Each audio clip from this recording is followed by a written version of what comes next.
Sri Sharda Devi and Her Divine Play, Chapter 25, page 457.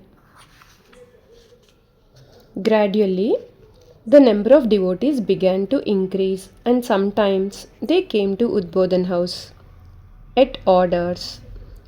They would unburden their problems to the mother, and she would guide them. She had very little rest.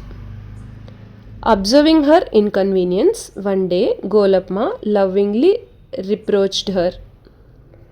Mother, what is the matter with you? You are too lenient. You extend your feet to whomever approaches you and calls you mother. The mother replied, What can I do, Golap? As a mother, I cannot withhold myself if someone seeks my help. Although the mother was a divine being, she acted exactly like a human mother. She could not utter the monastic names of the masters and her disciples. Rather, she would call them by their pre-monastic names. Naren, Rakhal, Jogin, Sharat, Baburam, Krishnalal, Rajbihari, and so on. When she was asked why, she replied, You see, I am a mother. It hurts me to call them by their monastic names. It is true, a son may be a president or a judge or a monk, but to the mother he remains a son. One day, Vishweswarananda asked, Mother, how do you look upon us? I look upon all of you as Narayana, Holy Mother replied. The Swami said, Mother, we are your sons. If you consider us to be Narayana, you can no longer think of us as your sons. The mother calmly replied, I look upon you as Narayana as well as my sons. This indicates how her divine and human aspects merged in her life. In 1918, Suhasini went to see Holy Mother at Udbodhan house with her friend Sarala, later Bharati Prana. She lived in Bagh Bazar, so she visited the mother quite often with her little daughter Shanti. One day, Suhasini went to Udbodhan house without Shanti because the little girl was restless and would disturb others. When the mother heard this, she said, Well, I never feel that she disturbs me. Moreover, it is the nature of small children to be a little naughty. Look at Radhu, how much she disturbs me. Her mother is mad. I have to face all her problems and demands.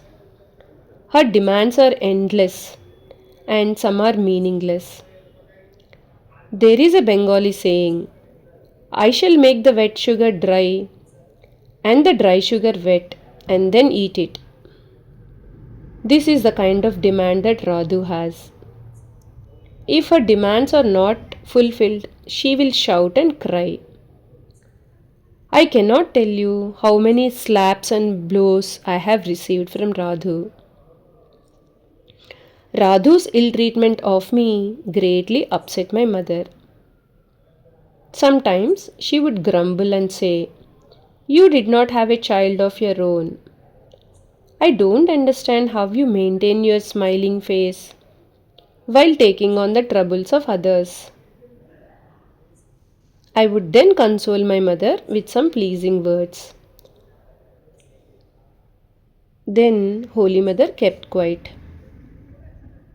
Another woman devotee said with a smile, Mother, if Grandma were alive today, she might have been irritated. Now, so many men and women are calling you, Mother, Mother, and disturbing you. Though we are not born from your womb, that does not mean we are not your children. Immediately, the mother stood up and said firmly, What did you say? That you were not born from my womb? Then from whose womb were you born? Are you not my children? Then whose children are you? Is there any other mother other than me?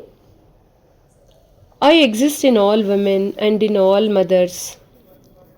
Those who come to me from any place are all my children. Know it for sure and certain. Those who come to me calling me mother, they are all my children. My mother understood this towards the end of her life when she saw Naren, Rakhal, Sharat, Sharada, Jogin, Niranjan, Girish, and Nivedita. My mother was so happy when she heard them calling me mother. She used to say, "Ha, finally Mother Durga has fulfilled my wish. My Sharada has now so many children." When they call me grandma, my heart is satisfied. I can't express my joy when they ask me for something to eat or when they talk and tell me their stories. My mother gave them puffed rice and sweet balls, and they ate with great relish. She watched she watched them and laughed. At that time I saw great joy and satisfaction on her face. Then there were not too many women devotees and very few could go to Jairambati. By the time women devotees began to visit Jairambati, my mother had passed away, but she left with great joy seeing me as mother. Jai Ma.